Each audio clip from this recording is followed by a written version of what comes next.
Jésus va-t-il te retrouver?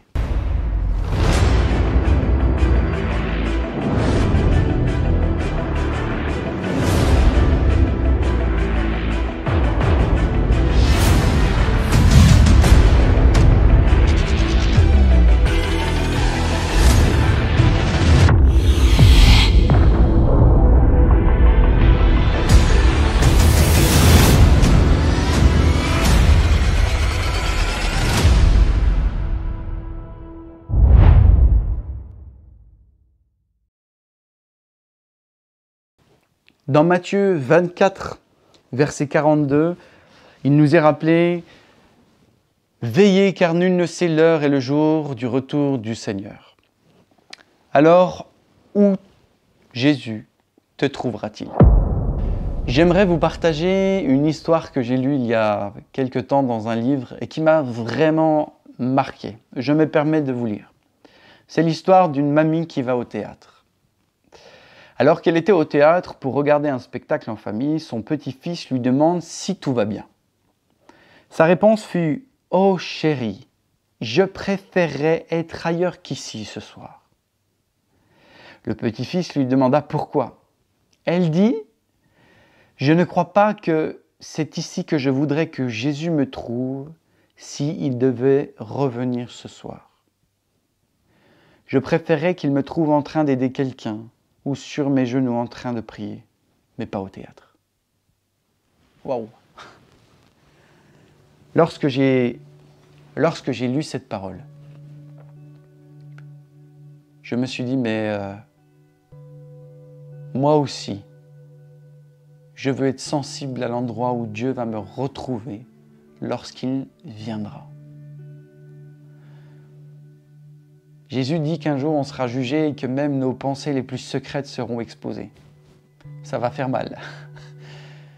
Et je me dis, mais avec quelle intensité est-ce que je le cherche tous les jours? Vous savez, regarder des vidéos YouTube, etc., c'est pas rechercher Jésus. Ça, c'est se nourrir, c'est bien. Mais Jésus, il veut qu'on le cherche lui. Aller à l'église, c'est bien. Mais Jésus, il veut qu'on le cherche lui. Ce qui compte, c'est ce cœur à cœur que nous lui offrons. Vous savez, je crois que nos frères et sœurs chrétiens emprisonnés dans des prisons où ils ne sortent pas ont beaucoup plus de proximité, auront beaucoup plus de proximité dans les temps futurs auprès de Jésus que certainement moi. Parce que dans ces prisons, ils passent des heures à prier, à chercher sa face. Ils chantent des cantiques. Ils sont même parfois plus heureux que certains d'entre nous qui sommes libres. Où Jésus nous trouvera quand il reviendra? Où Jésus te trouvera quand il reviendra? Qu'est-ce que tes yeux regarderont quand il reviendra? Qu'est-ce que tes mains feront lorsqu'il reviendra? Qu'est-ce que ta bouche dira lorsqu'il reviendra? De quoi ta vie sera-t-elle nourrie? De quoi ta vie aura-t-elle été faite lorsqu'il reviendra? Est-ce que tu cours jour après sa présence? Est-ce que tu cours jour, après son réveil? Est-ce que tu cours jour après jour à bénir ceux qui te maudissent, ceux qui te haïssent, ceux qui te rejettent, à nourrir les pauvres, à donner encore plus d'argent au royaume de Dieu? Où est-ce que Dieu te retrouvera lorsqu'il te rencontrera? Je voudrais te bénir, te dire que Jésus, il t'aime. Dans cette émission, il n'y a absolument aucune condamnation, aucun jugement, mais juste la passion de t'encourager, toi qui regardes cette vidéo, à courir auprès de Jésus et à lui abandonner encore plus ta vie. Peut-être que je parle avec un ton grave, mais parce que je suis passionné de Jésus, parce que je suis passionné aussi de toi, de ta vie, qu'elle est importante. Pourquoi elle est importante? Parce que Jésus, son sang a coulé pour ta vie. Et si le sang de Jésus a coulé pour ta vie, c'est-à-dire que ta vie est importante. Et c'est pour ça que tu es important.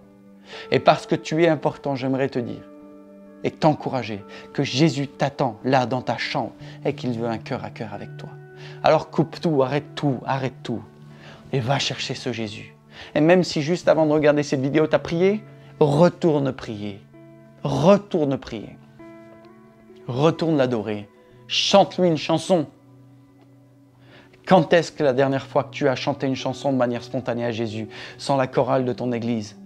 Quand est-ce la dernière fois que tu lui as chanté sans musique une chanson, une louange, dans ta chambre, dans ta voiture?